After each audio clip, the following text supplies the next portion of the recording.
Salam Bapak Ibu Asesor terhormat, perkenalkan nama saya, Nurse Arventina Delima Hutapea MCAP. Saya merupakan dosen tetap di Universitas Pelita Harapan, tepatnya di Fakultas Keperawatan. Izinkan saya menjelaskan salah satu mata kuliah yang saya ampuh, yakni Manajemen dan Kepemimpinan Keperawatan.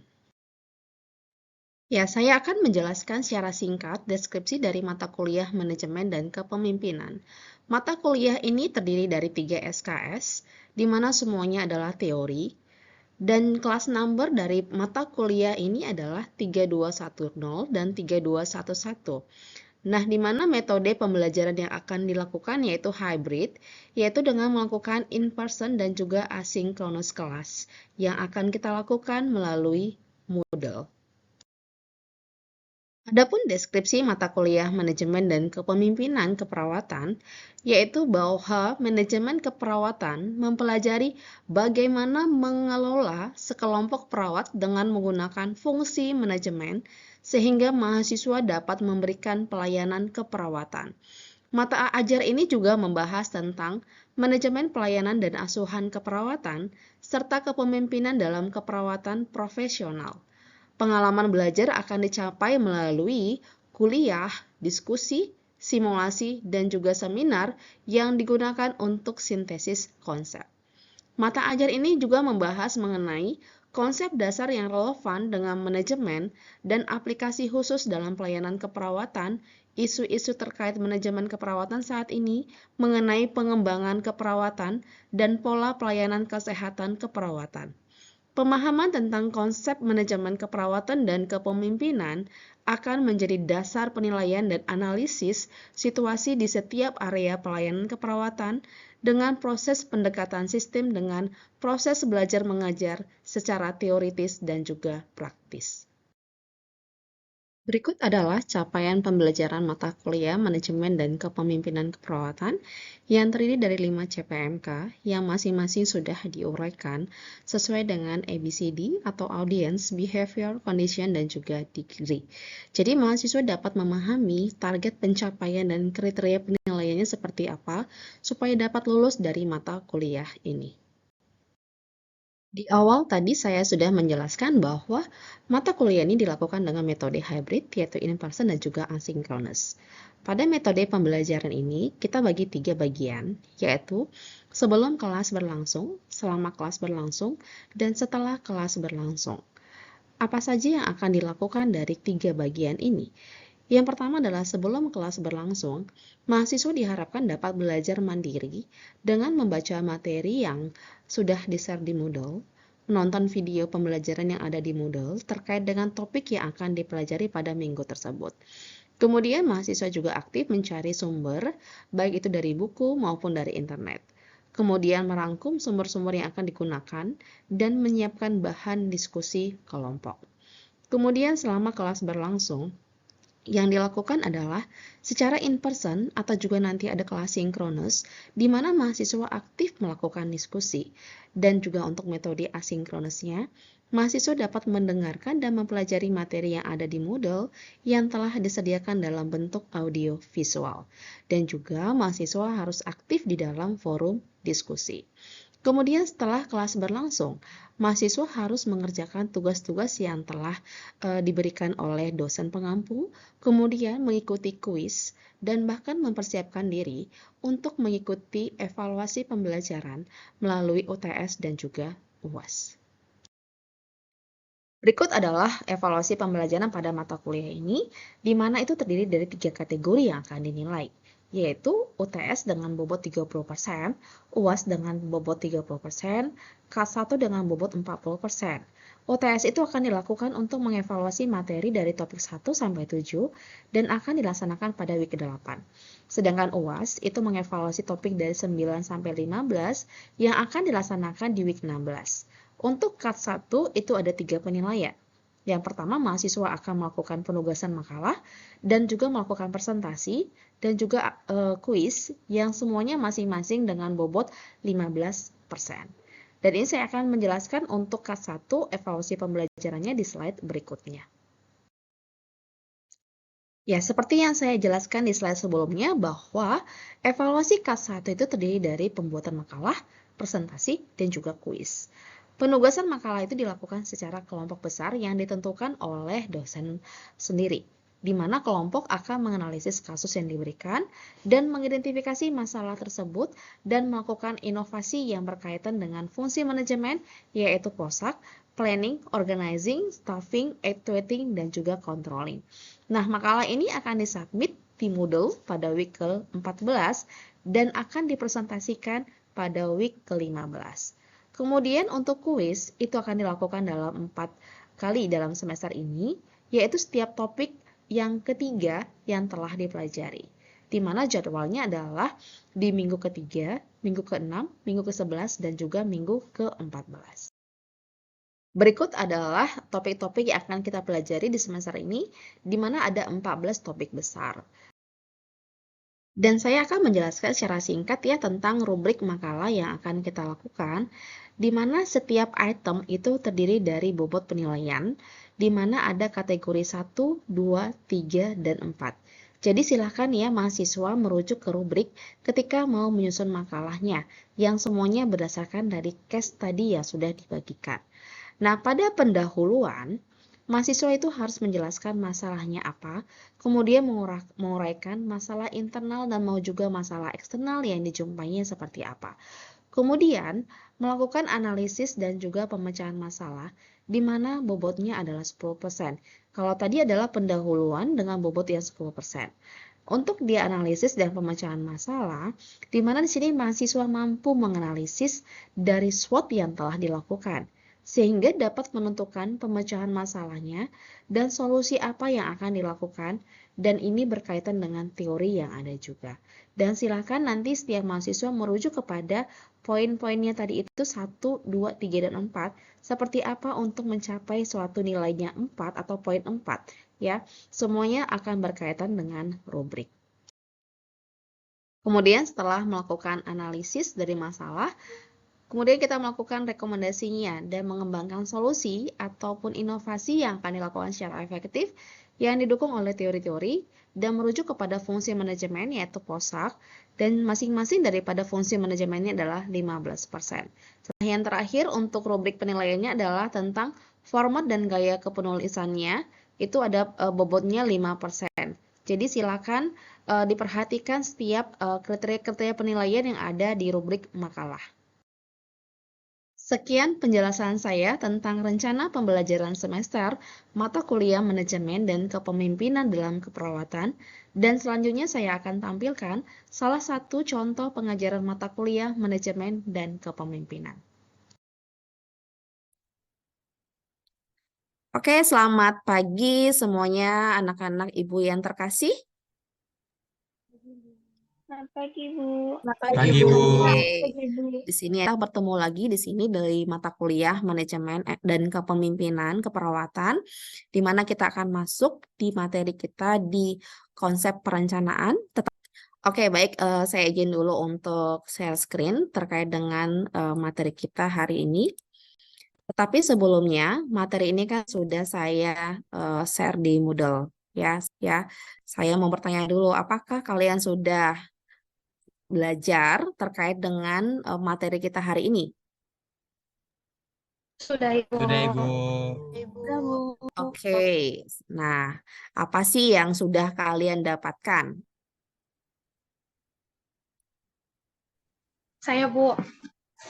Oke, silakan, Margaret. Dalam pembelajaran tentang perencanaan manajemen, itu langkah-langkah atau proses perencanaan strategi itu ada 5 fase. Yang pertama adalah mengkaji lingkungan secara internal dan eksternal.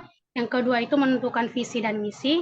Yang ketiga itu kita ada dalam strategi pengembangan. Yang keempat adalah strategi implementasi. Dan yang kelima adalah evaluasi hasil. Oke, terima kasih. Baik sekali ya, Margaret. Oke, yang lain ada yang mau menambahi apa? Saya izin Ada menjawab, lagi yang Bu. mau berpendapat? Oke, boleh silakan. Saya Fernando izin menjawab. Yang saya dapati dari materi untuk week ini itu tentang perencanaan itu terjadi ketika yang pertama kita mengidentifikasi dulu tujuan dan sarana yang ingin kita capai, kemudian merumuskan strategi pencapaian kita. Selanjutnya itu kita mengatur atau menciptakan sarana yang diperlukan, dan kita menerapkan, mengarahkan, dan memantau semua langkah-langkah dalam urutan yang tepat. Nah, selain itu juga yang saya dapatkan itu terkait perencanaan itu sifatnya itu detail, spesifik, kaku atau luas, umum, dan fleksibel. Itu aja sih, Bu. Oke, terima kasih. Baik sekali ya, Fernando ya. Nah, di sini Ibu akan menjelaskan lagi ya tentang perencanaan dalam manajemen keperawatan, tetapi tidak secara keseluruhan, karena semuanya kan sudah ada di Moodle. Nah, ini nanti saya akan menjelaskan terkait dengan inti-inti sari dari perencanaan, dan kita akan membahas beberapa soal ataupun case study ya, terkait bagaimana sih kita akan nanti melakukan atau membuat suatu perencanaan, apa yang akan kita lakukan nantinya ya. Nah, seperti yang ada bahwa learning objective kita itu yang pertama adalah identifikasi masalahnya dulu ya, kemudian tentang konsep perencanaan, syarat perencanaan, komponen perencanaan, jenis perencanaan, dan juga standar daripada perencanaan itu sendiri. Nah, seperti yang teman-teman kalian ungkapkan tadi itu, apa sih sebenarnya perencanaan?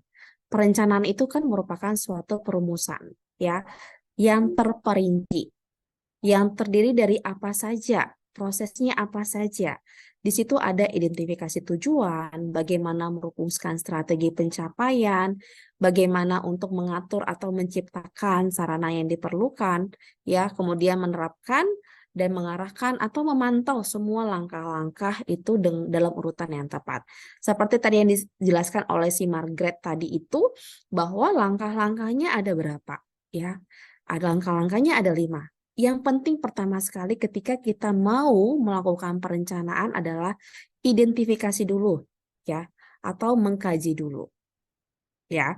Kemudian tipe perencanaan itu dia ada rencana strategis, ya, atau dia strategic plan, dan juga ada taktis planning. Ya, kalau dia di rencana atau renstra, ya, perencanaan strategis, itu dia merangkup keseluruhan tujuan dan juga arah organisasi. Ya, dan juga satu hal lagi ketika kita mau melakukan atau menyusun perencanaan, itu kita ada tujuan jangka panjang, ada juga jangka pendek. Ya, ada dia renstra sampai 5 tahun, ada dia renstranya sampai cuman hanya 3 tahun. Ya, jadi kita mau menetapkan yang mana dulu. Ya. Kemudian perencanaan taktis itu adalah waktu yang singkat, ya, di mana itu merincikan suatu pelaksanaan yang spesifik saja. Misalnya nih, kita sebagai kepala ruangan ya mau merencanakan tentang staffing, ya. Seperti apa sih staff yang ada di ruangan ini yang akan aku bentuk ya, yang akan aku kelola. Berapa banyak sih yang dibutuhkan oleh ruangan saya gitu. Nah, secara singkat saya akan menjelaskan tentang langkah-langkah yang sudah dijelaskan oleh si Margaret tadi. Ini sama ya, sama seperti kita itu mau melakukan asuhan keperawatan. Asuhan keperawatan ada berapa proses? 5, Ibu. Ada 5, Ibu. 5. Ya, sama halnya di dalam proses perencanaan di dalam manajemen juga seperti itu. Fase yang pertama itu adalah mengkaji. Ya, mengkaji siapa? Lingkungan. Ya, SWOT. Nanti kita akan lihat di slide berikutnya apa sih sebenarnya SWOT itu, ya. Kemudian kita juga bisa melakukan benchmark, ya. Dan semuanya itu adalah kita mengkaji internal dan juga eksternal. Ya, kemudian penetapan visi dan misi. Kemudian menetapkan strategi planningnya seperti apa. Ya, apakah ini kita mau melakukannya ya jangka panjang, jangka pendek. Kemudian strategi implementasi, apa yang akan kita lakukan untuk menyelesaikan masalah yang tadi, gitu ya kan. Kemudian kita lakukan evaluasi. Apakah rencana yang kita susun ini sudah berhasil atau tidak? Atau perlu lagi kita melakukan mengkajinya? Oke, dari sini ada yang mau ditanyakan? Sebelum saya akan lanjut. Ada? Saya, Bu. Ya, silakan Sri. Izin bertanya, Bu. Saya mau menanyakan terkait seperti aplikasinya, Bu. Tadi kan sudah disampaikan sampai ke fase 5, yaitu evaluasi. Nah, jika saat melakukan evaluasi bersama, ternyata ada hal yang tidak disampaikan oleh staf karena ada alasan lupa atau tidak didata saat kegiatan tersebut. Nah, sedangkan manajer telah melakukan perencanaan kegiatan yang akan dilakukan selanjutnya. Jadi, bagaimana seorang manajer dapat menyikapi hal tersebut dan apakah manajer akan mengulang atau mengubah perencanaan tersebut secara menyeluruh atau hanya mengubah sebagian penting dari perencanaan tersebut. Dan juga dalam kasus tersebut, jika hal itu terjadi, tipe perencanaan mana yang lebih tepat digunakan dalam kejadian tersebut? Apakah perencanaan taktis atau yang strategis, Bu? Terima kasih, Bu. Oke, terima kasih buat Sri. Wah, panjang sekali nih pertanyaan daripada Sri, tetapi itu mendalam banget ya. Ya, itu juga yang sering sekali dilakukan, maksudnya dihadapi di lapangan oleh para manajer ya, gitu. Jikalau misalnya itu ketika dievaluasi misalnya perawatnya lupa, ya ketika sudah disusun rencanaan tetapi tidak dilakukan, balik lagi itu akan ditelusuri dulu, dievaluasi dulu. Masalahnya di mana? Apakah memang itu adalah kelalaian daripada perawat? Ya, jikalau misalnya kelalaian itu, kita harus identifikasi lagi. Kenapa dia lalai? Apakah dia benar-benar tidak mengetahui tugas dan tanggung jawabnya, atau tidak? Apakah itu sengaja atau tidak disengaja, atau faktor yang lain? Ya, sehingga untuk mengatasi hal tersebut, pasti itu akan dilakukan misalnya nih. Mungkin perencanaan atau strategi yang dilakukan selama ini mungkin terlalu kaku, ya, tidak memotivasi daripada perawat contohnya. Berarti hal itu bisa diubah, gitu. Makanya balik lagi kepada seorang manajer, ketika dia mau melihat ketidakberhasilan daripada implementasi yang dilakukan, ya, apakah itu bisa diubah atau tidak? Jikalau misalnya itu adalah karena kelalaian misalnya atau karena faktor internal daripada staf, itu harusnya tidak usah diubah. Yang harus dievaluasi adalah pribadi stafnya. Berarti dia perlu mentoring contohnya, ya, yang dilakukan oleh pimpinan daripada si staf tersebut, gitu, ya. Kemudian yang mana dulu yang pertama kali kita buat ya? Apakah taktik atau dia itu strategis? Yang pasti ketika kita melakukan atau menyusun perencanaan, itu pasti ada taktis dan juga ada strategis. Ya, karena statik itu adalah bagian daripada si strategi planningnya atau renstra-nya, gitu. Ya, jadi kalau misalnya kayak tadi saya kasih contoh adalah perencanaan staffing, itu adalah bagian daripada renstra. Renstra itu adalah identik dengan jangka panjang, misalnya 5 tahun. Nah, kalau taktik itu adalah misalnya 1 bulan ini apa sih yang akan kita susun, ya, untuk mengatasi masalah atau dari hasil pengkajian yang sudah kita lakukan. Kira-kira begitu ya, Sri? Bagaimana? Baik, Bu. Sudah jelas, Bu. Terima kasih, Bu. Oke, terima kasih, Sri. Kita mau melakukan pengkajian itu berdasarkan daripada SWOT, ya. Itu kita lihat adalah faktor lingkungan internal dan juga eksternal. Ya, seperti saya sudah katakan bahwa SWOT itu adalah strength, ya, kekuatan. Weakness ada kelemahan, opportunity adalah kesempatan, threat adalah ancaman. Nah, yang mana saja sih Bu sebenarnya yang lingkungan internal dan eksternal? Yang internal itu adalah strength dan weakness. Internal itu artinya adalah yang ada di dalam ruangan atau organisasi tersebut. Kalau dia eksternal, itu adalah yang luar daripada ruangan atau rumah sakit, gitu. Nanti kita akan lihat contoh-contohnya ya. Yang eksternal itu adalah opportunity dan juga threat. Kemudian, untuk melakukan identifikasi masalah, itu bisa melakukan melalui observasi boleh, wawancara boleh, atau pemberian kuesioner juga boleh. Ya, kepada siapa? Kepada siapapun boleh kita melakukan mengkaji ya terhadap peralatan-peralatan, bagaimana sih sarana dan prasarana yang ada di ruangan ini atau rumah sakit ini. Ya, kemudian tingkat kepuasan pasien seperti apa kita bisa melihat atau mengevaluasinya melalui kuesioner. Dari sinilah kita akan bisa plotkan dia apakah dia masuk kepada strength, weakness, atau opportunity, atau di threat-nya. Oke, kita masuk kepada soal. Silakan kalian baca soal ini. Saya kasih waktunya 1 menit. Ya, Nanti silakan kalian kasih pendapat, jawabannya ini apa?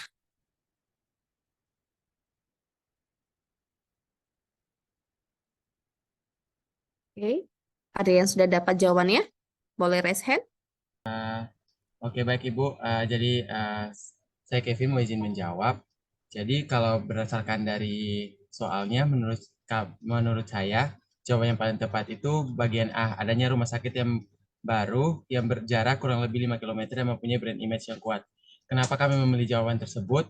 Karena pada soal tersebut diketahui bahwa eh, adanya perawat yang mengikuti pelatihan perinatologi pada rumah sakit yang ada itu 47%. Kemudian uh, masyarakat tuh melihat bahwa ada rumah sakit baru yang berjarak kurang lebih 5 kilometer. Dengan jarak kurang lebih 5 kilometer itu, mungkin pasien akan lebih memilih rumah sakit yang baru tersebut karena memungkinkan akan brand image atau pelayanan yang lebih baik gitu.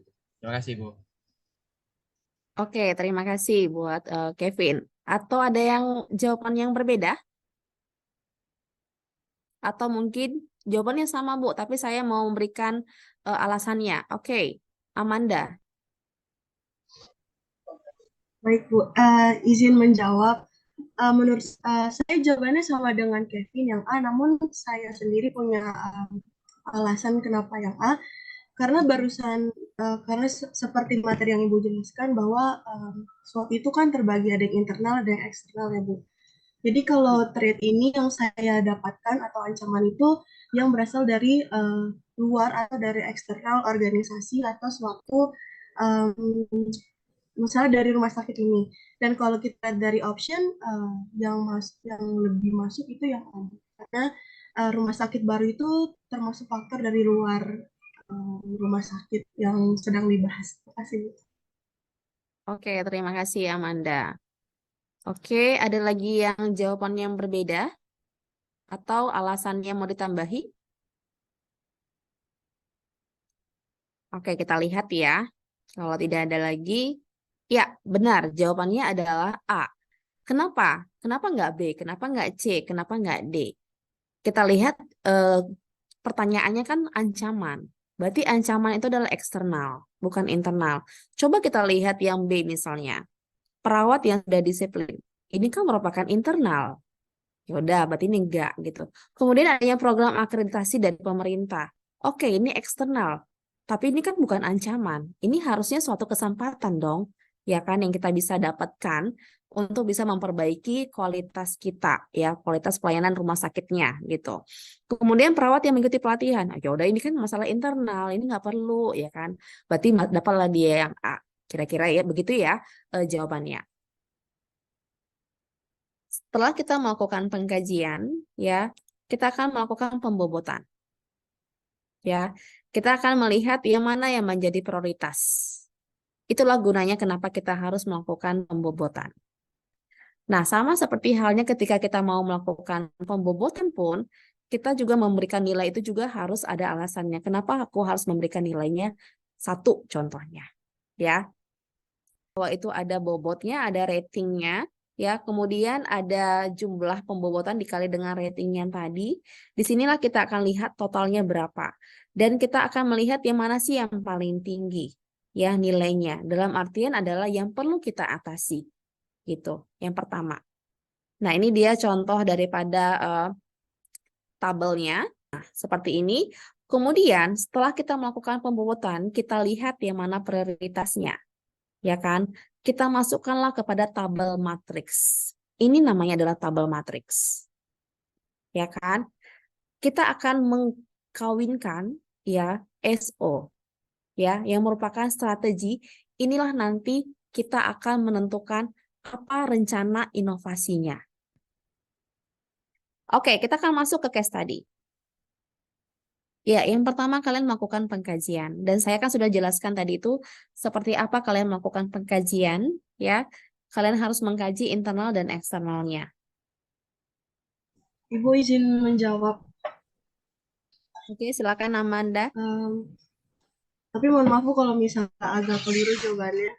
Saya coba jawab. Tidak apa-apa, nanti kita kita kan lagi diskusi. Ya, Bu. Pengkajian yang apa yang termasuk internal, apa yang termasuk eksternal.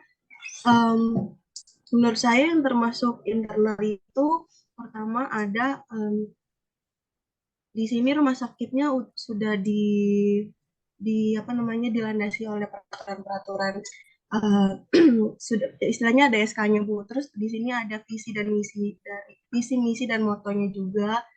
Lalu sarana pelayanannya juga sudah ada di rumah sakit ini. Sumber daya keperawatannya juga sudah dijelaskan. Sudah ada juga manajemen keperawatannya. Lalu mungkin yang termasuk eksternalnya itu ada kebijakan PPI-nya, Bu. Menurut saya seperti itu. Ada beberapa yang menjadi itu strange, ada juga yang jadi weakness. Contoh yang weakness-nya itu adalah maksud saya yang jadi strange-nya itu misalnya di visi misi organisasi. Di bagian bawah misalnya di halaman 5 itu disebutkan bahwa 100% kepala ruangan menyatakan bahwa dia mengetahui dan memahami misi keperawatan, 100% kepala ruangan dan 100% perawat pelaksana menyatakan bahwa misi keperawatan mendukung program PPI. Menurut saya itu termasuk strange karena itu dari internal rumah sakit itu sendiri. Ibu, saya izin menambahkan dari mungkin yang dari teman saya Amanda sudah cukup jelas. Namun yang saya notice di sini adalah weakness secara fasilitas itu belum optimal Ibu, seperti APD yang belum lengkap dan itu juga sudah dikaji oleh PPI sendiri. Terima kasih Ibu. Oke, terima kasih Margaret. Oke, tadi kan kalian sudah membaca esainya, ya.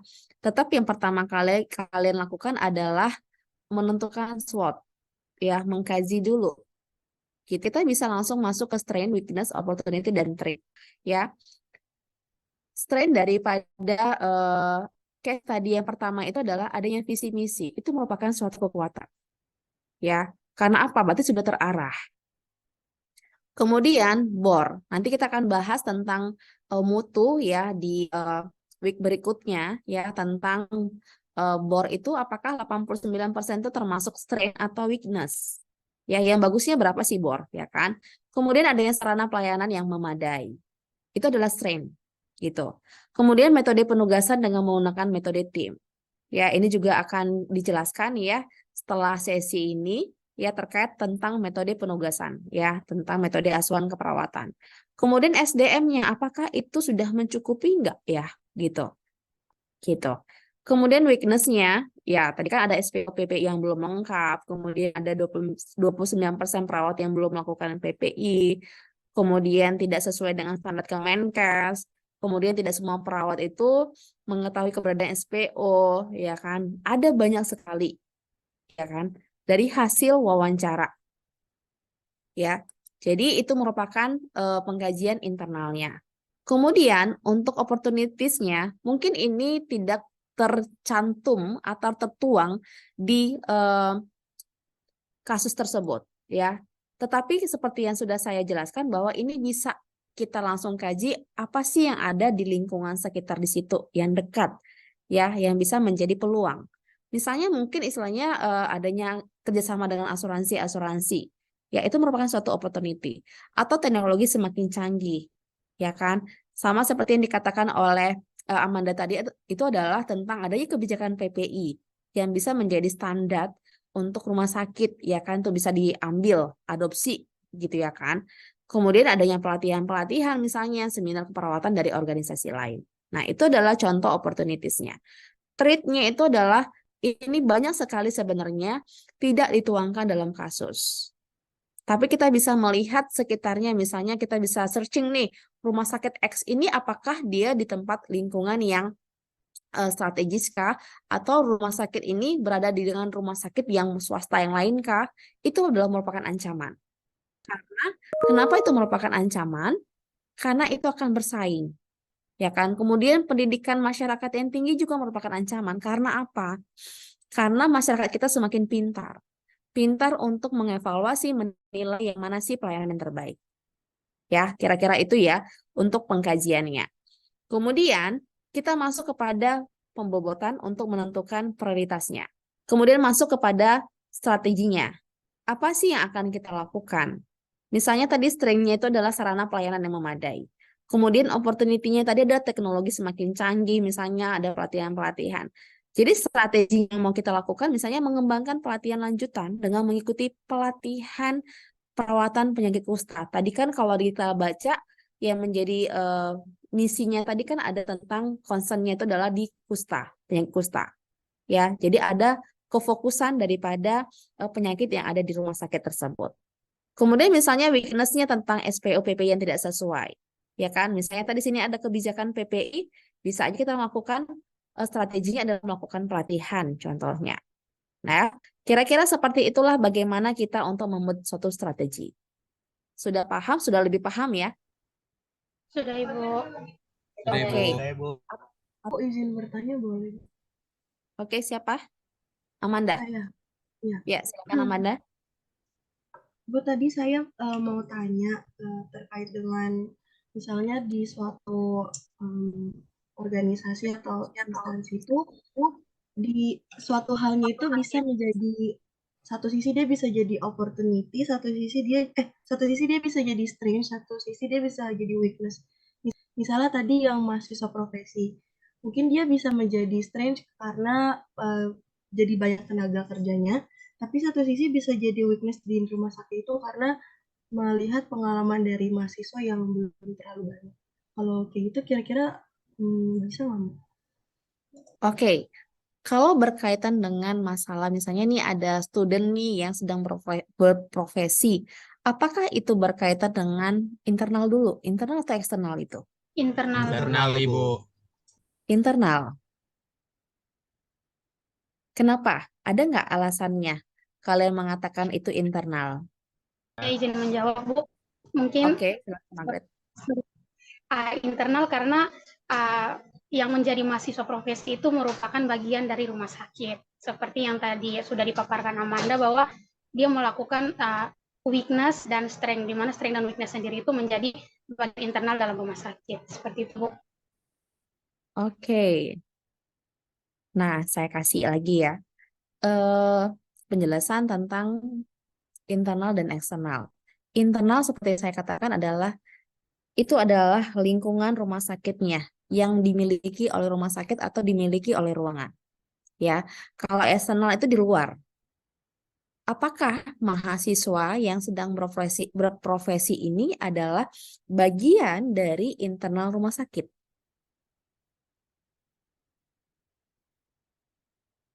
Ya, itu dulu. Karena ini bisa menjadi suatu peluang sebenarnya. Jadi sedikit mungkinan istilahnya hanya 10% itu bisa kita anggap sebagai internal dikarenakan ini bisa membantu. Tetapi kan itu bukan merupakan pegawai rumah sakit, itu tidak staf rumah sakit.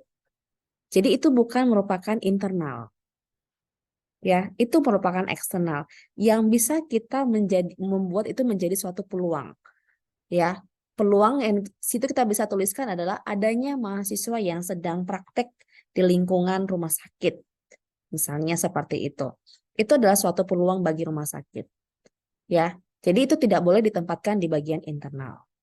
Tetapi pengelolaannya yang tidak baik, yang menjadi weakness-nya. Ya, kira-kira seperti itu. Ya. Gimana Amanda? Baik, Bu, terima kasih. Cukup jelas ya untuk materi kita untuk week 4 ini ya. Ya, dan saya sih berharap untuk case study berikutnya yang sudah ada di Moodle, silakan kalian kaji sesuai dengan apa yang sudah kita bahas ya. Oke, baik. Terima kasih ya buat semuanya. Semoga bermanfaat bagi kalian. Dan saya berharap untuk penugasan-penugasan juga silakan kalian lihat tenggat waktunya dan silakan kalian konsultasi terkait dengan case study yang berikutnya ya. Silakan ketika nanti ada lagi yang mau ditanyakan, kalian boleh aktif di forum diskusi yang ada di Moodle. Oke, terima kasih buat kita semua. Selamat siang. Tuhan memberkati. Terima kasih, Bu. Terima kasih, Bu. Terima kasih, Ibu.